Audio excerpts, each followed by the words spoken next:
Hi, this is Danielle Karapkin speaking to you from Thornhill, Ontario for webyeshiva.org. We are continuing in our studies of Maimonides' Guide for the Perplexed, the Moreh Nevukhim, and we are in the penultimate chapter. We're in the third section, chapter 53. So we've been really engrossed in this for quite some time, and we're at a point where the Rambam is starting to, I guess, wrap things up.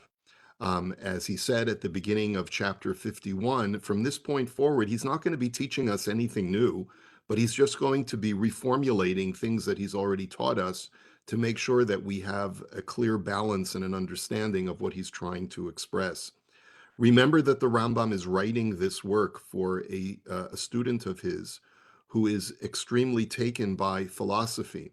And as a result, he is explaining his understanding of what it means to be an Eved Hashem, a servant of God, from a philosophical standpoint. That has been the theme of the Rambam throughout this work. That does not suggest that this is the only way that the Rambam understands how to serve God, but he is explaining it through a lens of Aristotelian philosophy.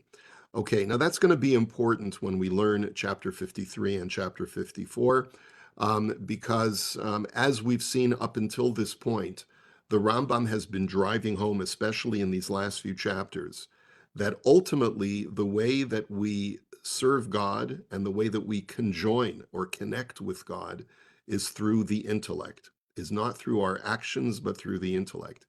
He expressed that in the previous chapter, chapter 52, by expressing to us that there are two emotional modes of service. There's yirah and there's ahava. There's fear of God, which seems to be the lower level, and then there's the love of God, which is the higher level. The lower level is attained through ma'aseh hamitzvot, through the actions that we do to constantly remind us that we are in God's presence. But when it comes to ahavat Hashem, the ultimate objective, which is to love and cleave unto God, that can only be accomplished through the intellect, through the intellectual exercises and the ideologies that are promulgated by the Torah as understood from an Aristotelian philosophical point of view.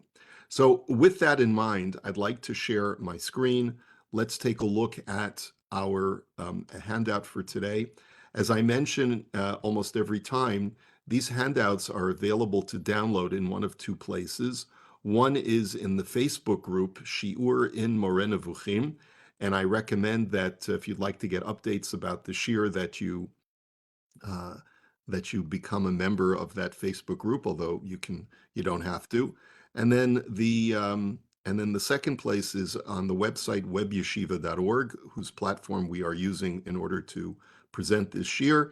And in the course description for chapter 53, which is today's shiur, you'll be able to find this handout. Now, just by way of introduction, for the last two chapters of the guide, the Rambam seems to be returning to his format. There's these last two chapters.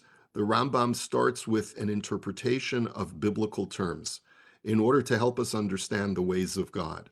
This was the way that the Rambam had begun Moreh Nevukhim. Almost the vast majority of the first section of the guide was utilizing Hebrew terms that are found in the Torah and using them as a way of expressing and explaining the Rambam's view on how to properly serve God and how to understand God and his universe. Of course, this is the Rambam's effort, as he said in the introduction to the guide, that he was going to try to explain biblical terminology in helping us understand what divine knowledge is all about. In this chapter, the Rambam continues the theme that intellectual perfection is the ultimate objective for man that he really started to bring home in chapter 51. In this context, he defines the three terms, Chesed, Mishpat, and Tzedakah, three Hebrew words that we'll learn the significance of in this chapter. He tells us that he will explain in the next chapter, the final chapter, chapter 54, why these terms need to be defined. Now, in short, we're going to cut to the chase and really get to just a very short synopsis of the entire chapter. The Rambam's objective in this chapter is to define these three Hebrew words, Chesed, Tzedakah, and Mishpat. Chesed means to provide to another that which the other has not earned and does not deserve on their own merit. That's what the word chesed is. When I give a person or another being an object or a thing that it has not earned on its own merit. That's called chesed. What is tzedakah? Even though the word tzedakah comes from the word tzedek, which means justice, but when it appears in the Bible in this form, it means doing an act that is consistent with one's moral virtue.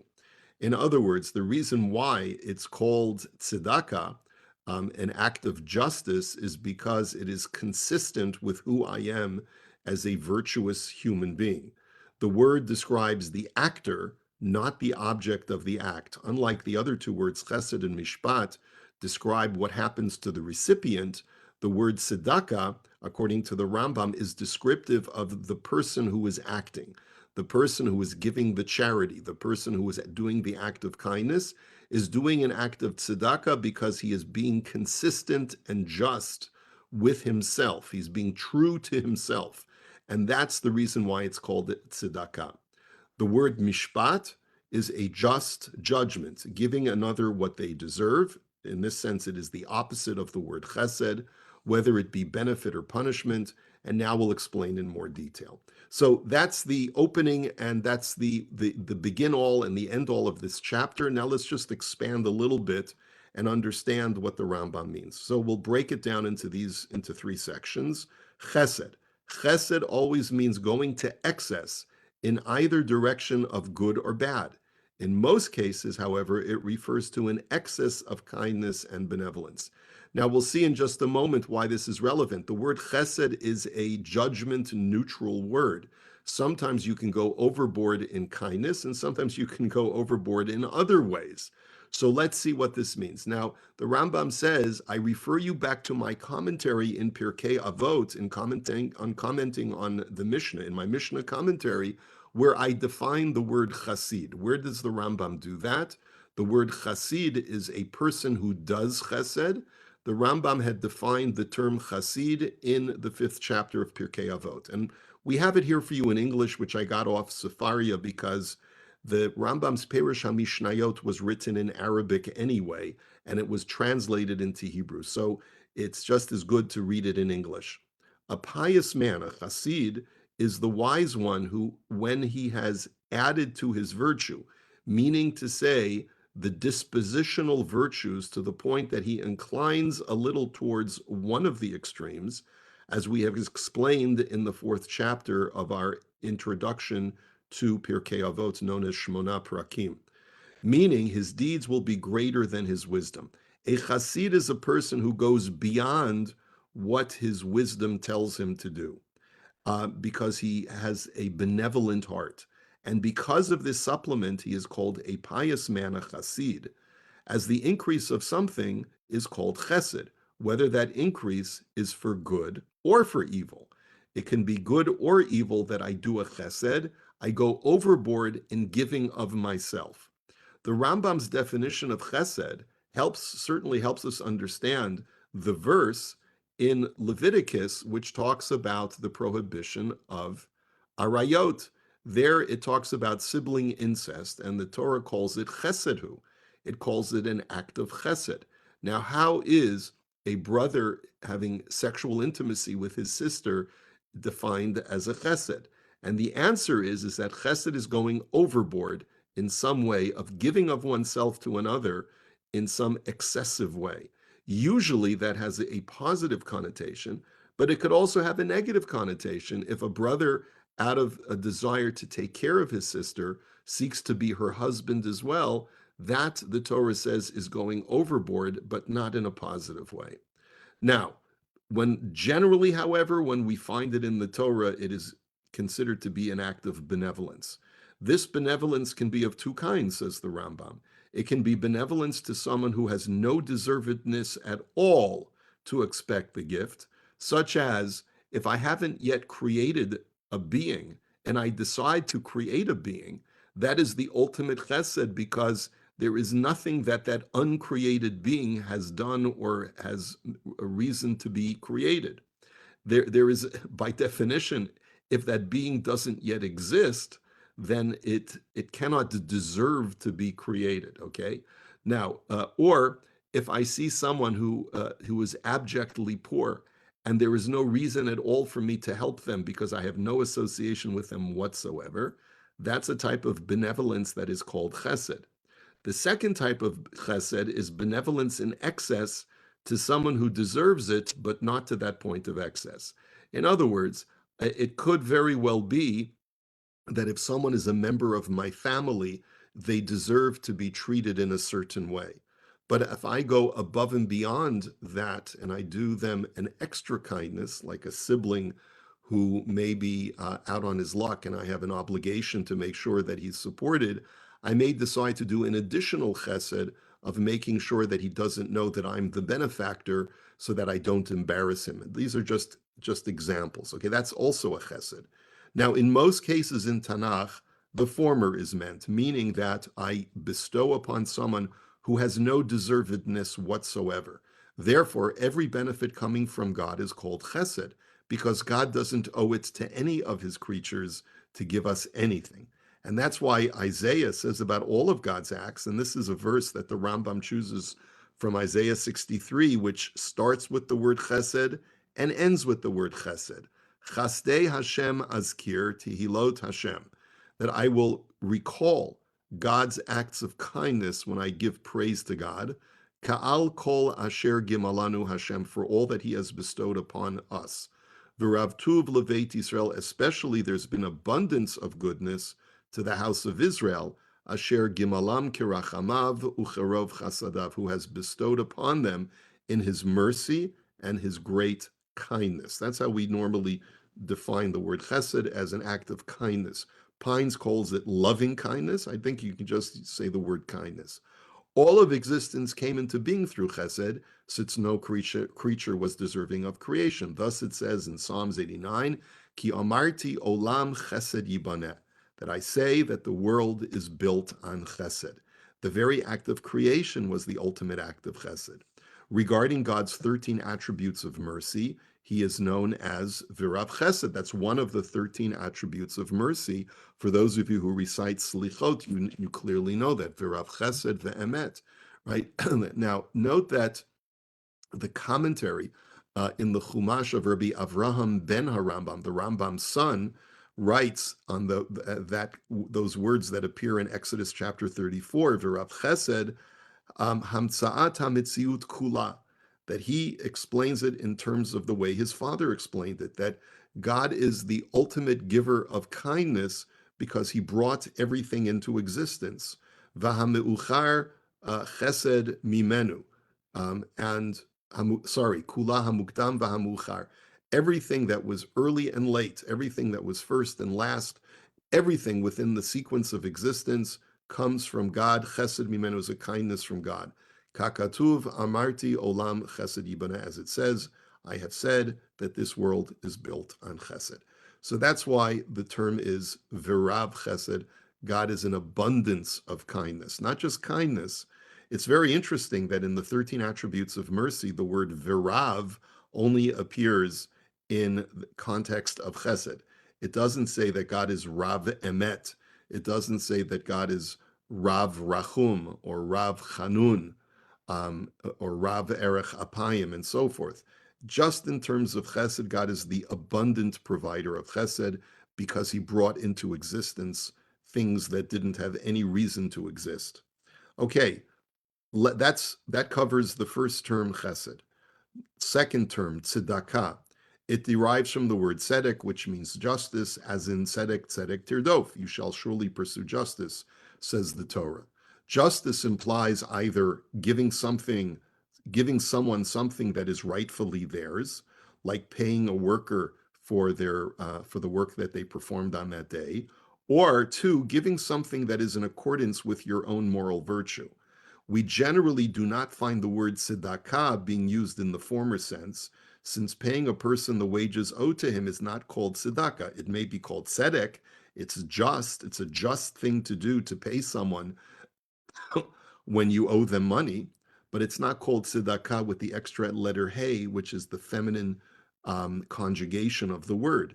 The word tzedakah with a hey, you generally is found in the Torah to describe helping those who are stumbling because such action arises out of one's moral virtue. In being true to myself, in being just with my own makeup, I do an act of kindness with others, which is a reflection of the moral virtues of myself. Furthermore, when acting upon one's morality, and this is the important point that is going to be relevant for the next chapter, one strengthens one's intellectual soul by granting it its due. Meaning that in order for a person to be properly conjoined with God, a person has to rise to a certain level of moral virtue. Now, up until now, the Rambam understood, or at least he had explained, that moral virtue is a means to properly understanding and knowing God. But as we're going to see in chapter 54, having proper moral virtue is also something that's important even after one has accomplished his ultimate knowledge of God. Even a prophet who is ultimately intellectually close with God must have moral virtue even after he has attained that level of intellectual perfection. Why is that? Because God wishes us to be like him, imitatio Dei, v'halachta bidrachav, in order to maintain our closeness with him. And therefore, when a person does an act of kindness, not only are they being just and consistent with themselves, but they are also doing an act of justice with themselves or to themselves because they are strengthening their moral virtues and in so doing, allowing themselves to maintain a very strong bond with the Almighty. And that is why, and this is something that we're going to express in more detail as we get to the end of this chapter and as we go through chapter 54. That is why, in the context of returning someone's collateral night garment at night, the Torah says, Ulachati tzedakah. Now, let's just explain the case. The Torah says that if you lend money to a person who is indigent, who is down on his luck, you are permitted to take collateral, and it's even advised or advocated by the Torah that you take an item of collateral from them so that you know you have security to get your loan back. However, the Torah says you must do it in a compassionate way. Let's say a person has a pair of pajamas or a blanket that he sleeps with at night to keep him warm. If you are going to take that item as collateral and you know that it is his only blanket or pajama, and without that he will not be able to be warm at night, you are obligated to give him that garment before he goes to bed at night, and you can collect it in the morning. Now, of course, that's a laborious process, but the Torah is illustrating the compassion that you have to have even while you're doing the mitzvah of lending somebody money. And so the Torah says that when you do this, ulecha tihiyeh tzedakah, it will be an act of justice or righteousness for you. Why is it for you? Lecha tzedakah, because you're reinforcing your moral virtues and you're being true to your moral virtues in the process of doing that. And that's the origin for the Rambam of the word tzedakah. Why is it called tzedakah when it's an act of kindness? It should be called chesed. The answer is that it's descriptive of what is happening to you when you are true to your moral virtues. Because every display of moral virtue is called tzedakah. The verse states about Avraham, who displayed faith in God when God promised him that he would have a child and that through that progeny he would become a nation that would be as numerous as the stars in the sky, and that he would receive the land of Israel as his homeland. The Torah says in Genesis 15, "Ve'emin b'Hashem," that Abraham believed in God, "Vayachshaveh lo tzedakah," and it was considered an act of tzedakah to Avram. Avram was credited with this as an act of tzedakah. But it's not just that it was credited to him, but he did an act of tzedakah to himself by using his moral virtues to believe in God. In other words, he was bolstering his moral virtues, and in that sense, he was doing something good to himself while at the same time expressing his belief in God. Okay, similarly, it says, Utzedakah tihiyelanu in Deuteronomy chapter 6. It is considered to be an act of tzedakah to ourselves. Ki nishmor la'asot et kol hamitzvah hazot, when we observe all of the commandments of the Torah. Because by being faithful to God and being obedient and serving Him properly, we are expressing or displaying our moral virtue. And in so doing, we are being consistent with ourselves, truthful to ourselves, and bolstering and strengthening our moral virtues in the process. And that's why it's called a tzedakah. It's an act of tzedakah between myself and myself. It may be an act of chesed between myself and the recipient, but it is an act of tzedakah to myself when I do something virtuous. Finally, we get to the word mishpat. Mishpat refers to giving to another what justice demands they receive, whether good, a reward, or bad, a punishment. And so, therefore, when Avraham was speaking to God to save and beseeching God to save the city of Sodom, Avraham used the term mishpat. Chalila lach hashofet kol haaretz lo yaaseh mishpat. God, you are the judge of the entire world. You treat the world fairly with equity and with jurisprudence. Why would you destroy a city that has righteous people in it? Heaven forbid that this would be the case, O God, that the God of justice would not commit justice. And so that's what Avraham says, God, you are just. And he uses the word mishpat. So in summary, chesed is absolute benevolence. Tzedakah is doing that which is a product of your moral virtue, thus perfecting your soul. And mishpat can be either punishment or reward. Now, why are these three words important, especially now as we get to the end of Moreh Nevukhim? So the Rambam tells us that I want to remind you that all the way back in section 1 of the guide, we discussed the idea of divine attributes, meaning that the Torah quite often describes God as being this, that, or the other. Hashem, Hashem, Kel Rachum V'Chanun, you are a God who is merciful and benevolent. Erech Apayim, you are slow to anger. V'Rav Chesed, abundantly kind. Ve'emet, and truthful. Notzer Chesed L'Alafim, etc., etc., etc. And there are so many places in the Torah where God is described as one kind of God or another. Now, we pointed out at that time that the Rambam, who is a complete Unitarian in the sense that he believes from a philosophical standpoint that there cannot be any multiplicity within God, says that really these are all borrowed terms. Anytime we find the Torah or Tanakh describing God as being this, that, or the other, it's not truly descriptive of God in his intrinsic essence, because God, by virtue of the fact that he is completely unitary, cannot have any attributes that would imply that he is of a multiple makeup, that he has many facets to him. And so we pointed out at that time that anytime we find the Torah discussing a divine attribute, it is an attribute of action, not something intrinsic to God. We accordingly apply the three words of our chapter in this way to God.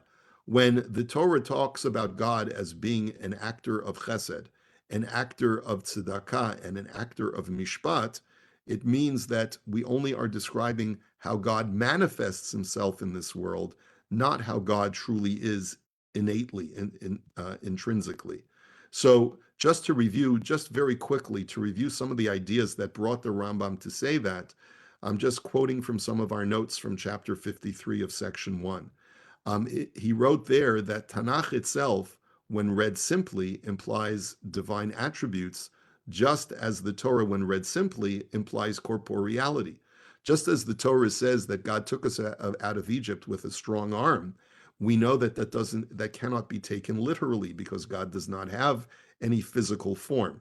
That being the case, when we read about God as being benevolent and kind and merciful and true and so forth and so on, that cannot be taken literally, that those are divine innate attributes. To divest God of corporeality while still maintaining other attributes is a mistake, in that one ascribes to God human attributes when in reality he possesses none. And therefore the Rambam uses the famous terminology from the Talmud, Dibra Torah Kilshon B'nei Adam. The Torah speaks in a language that human beings can understand, even though it's only an approximation of God, but not an absolutely accurate depiction of God. The Torah's objective in ascribing attributes such as knowing, seeing, hearing, etc., is to indicate perfection, but not real attributes that are traceable back to God's innate essence. By analogy, just as a man's unitary rationality emanates multiple products, so does God's unitariness emanate multiple effects. So that therefore, anytime we find the Torah describing what God is, it really means to say what God does. The Torah is descriptive of God's actions. Any and all attribute found in Tanakh are thus a product of God's actions, not his innateness. Anyone attempting to link God's attributes with his innateness is misusing language. And there that goes back to the whole idea of biblical language as a way of helping us understand God and his world.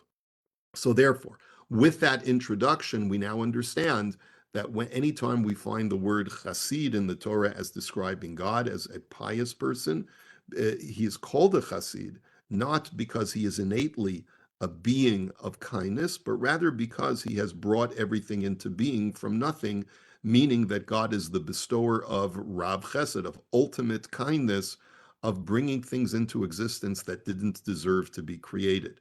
We say that he is a tzaddik, that God performs the act of tzedakah because of his innate moral virtue, which impels him to be benevolent to the weak, in that he provides each creature with the resources that that creature needs to survive. Now, we talked about this previously in the guide, where God has created, in analyzing the book of Job especially, where God provides every creature its due. God allows every single living being to have what all of the different faculties that it needs to survive. A bird needs talons in order to catch its prey. Certain animals need sharp teeth. Other animals need to have night vision and so forth and so on. Every creature has what it needs in order to survive.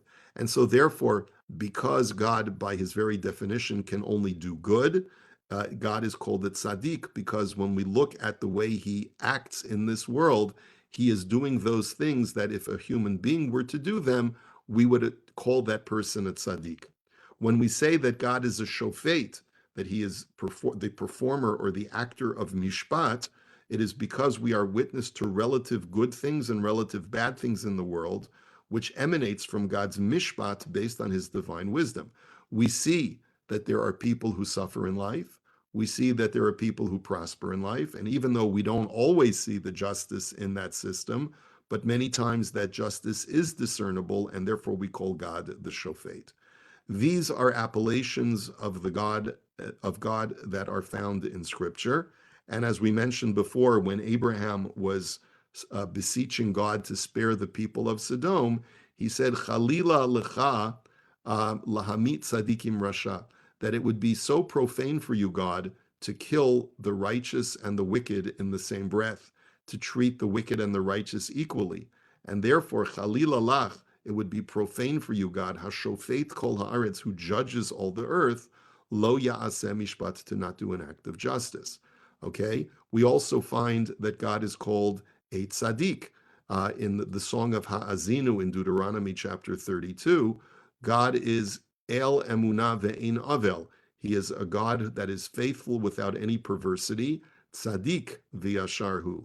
He is righteous and upright. And therefore we see that what emanates from God are acts of benevolence that are consistent with who he is. And finally, we have the term virav chesed that is found in the 13 attributes of mercy, as we mentioned before from Exodus chapter 34. And as the Rambam concludes, he says, in interpreting the meaning of these terms, it was our purpose to prepare the way for the upcoming chapter, namely the final chapter of the guide. And so the Rambam is basically leaving us at a cliffhanger at the end of this chapter. He's basically telling us, you'll understand when you get to the final chapter, the next chapter 54 of the guide, you will finally understand why I needed to define these three terms and really use them in the context of God. Now, without revealing too much of chapter 54, which will start next time, let's just try to understand where the Rambam is going with this. As we will see, the Rambam is going to reinforce his central theme in the final chapter. That is, that man's highest calling is to perfect his intellect. And the question really is a subliminal question, perhaps maybe not the main issue that the Rambam is going to address in chapter 54, but a vital lesson nonetheless that he feels he needs to leave us before finishing his guide. What is the role of morality and virtue when it comes to intellectual perfection? And if the most important thing for a human being to do is to perfect his intellect, and if, as the Rambam had taught us in chapter 51 and in other chapters, that sometimes engaging with other people can be distracting from that intellectual exercise of understanding God, understanding physics and metaphysics, understanding the world around me so that I have the greatest level of intellectual apprehension that I can, why should I devote any of my time with charity projects, with projects and acts of kindness, feeding the poor, and visiting the sick, and so forth and so on? Aren't these endeavors that are ultimately going to distract me from my intellectual perfection? So why is it that moral virtue and displaying that moral virtue in this world is an important endeavor, notwithstanding the fact that it can sometimes even detract me from attaining intellectual perfection? So the answer that we're going to see, and this is the big reveal that we're going to have to really analyze carefully. We're probably going to have to devote more than one week lesson to chapter 54. Probably we'll be able to knock it off in two, is that there is still an imperative of the halachta bidrachav, that every human being has a calling of imitatio Dei, to imitate God, to walk in God's ways, to do that which God does. We need to understand these primary attributes of God, namely Chesed, Tzedakah, and Mishpat, in order to govern our behavioral lives once we have perfected our intellects. This will be part of the discussion in the next chapter.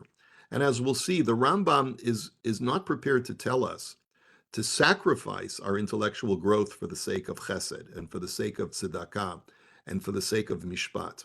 But what he is prepared to tell us is that once you've attained intellectual perfection, you've reached the end of my work. You presumably have been able to put into practice all the things that I've been advocating in Moreh Nevukhim. You've reached this great intellectual perfection.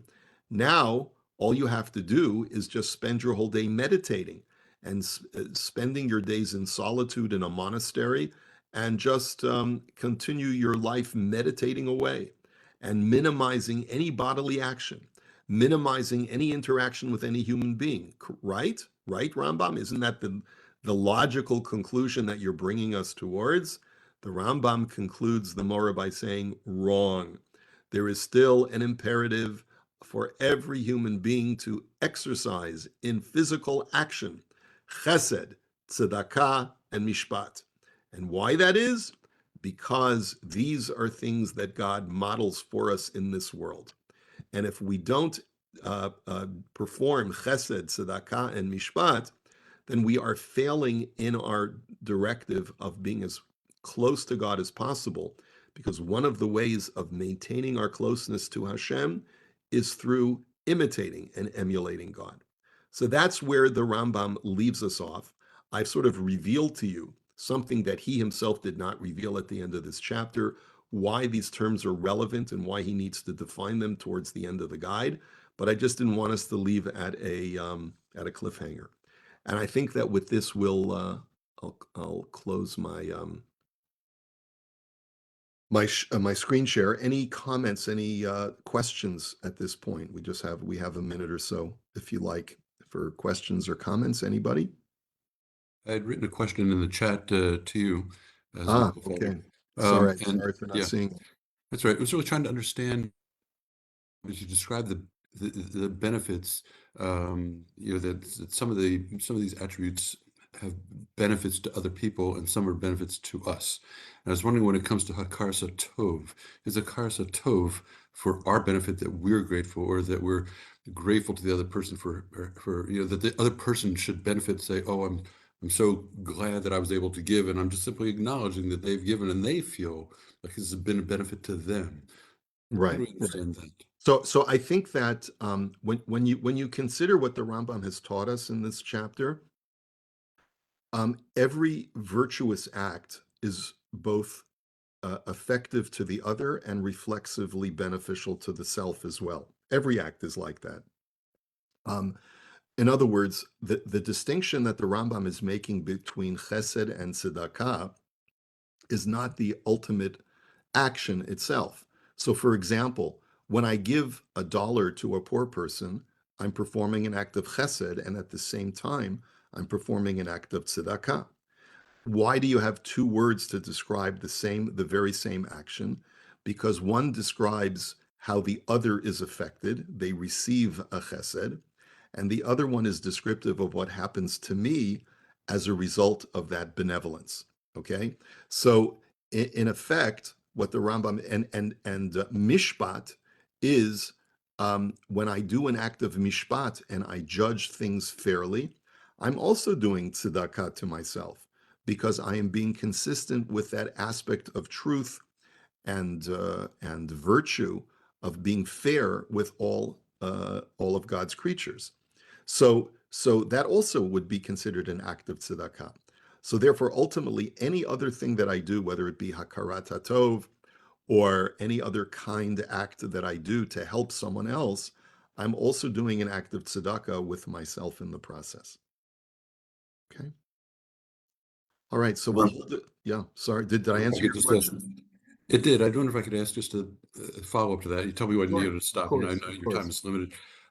Some things we do, and maybe this is to borrow from sort of later philosophers of John Stuart Mill or Jeremy Bentham or others, but some would say, from Aristotle's standpoint, say you might do something just because it's, or at least from Immanuel Kant, you would say, I'm going to do something because it's just a good thing to do. If I tell somebody the truth, they're going to be the beneficiary of truth, and they'll trust me more and things like that. And those are nice consequences. And Kant would say, whether that happens as a consequence, that's not what makes it right. It's just a good thing to be, a good thing to do. So back to now the Moreh, it would say that the reason that you do things, it sounds like it's a mix. I think is what you're saying. It sounds like it's a mix. There are some things that just good to be. It's good to be a Baal Mishpat or a Tzedakah, but it also benefits the other person. There are consequences that come of it that make it a good thing. And even if those consequences didn't come, maybe the person didn't appreciate the things that I did so nicely for him, it would still be a good thing for me to do. It's just a good way to be. Yeah, I would only qualify that statement. I don't believe that for the Rambam there's such a thing as something that is innately good without it being connected in some way to God. In other words, what defines something as innately good? For the Rambam, there's only one thing that can define something as innately good, is that it emanates from God, and God has provided us with a lesson through his own behavior and through his own actions to express to us, this is the way I am, and thus this is the way you should be as well. Um, so, whereas Kant, let's say, might say something is innately good just because it is good. It is good because it is good. For a Jew, the approach would be, it is good because it is from God. And that's why good and God actually have the same origin etymologically. Okay?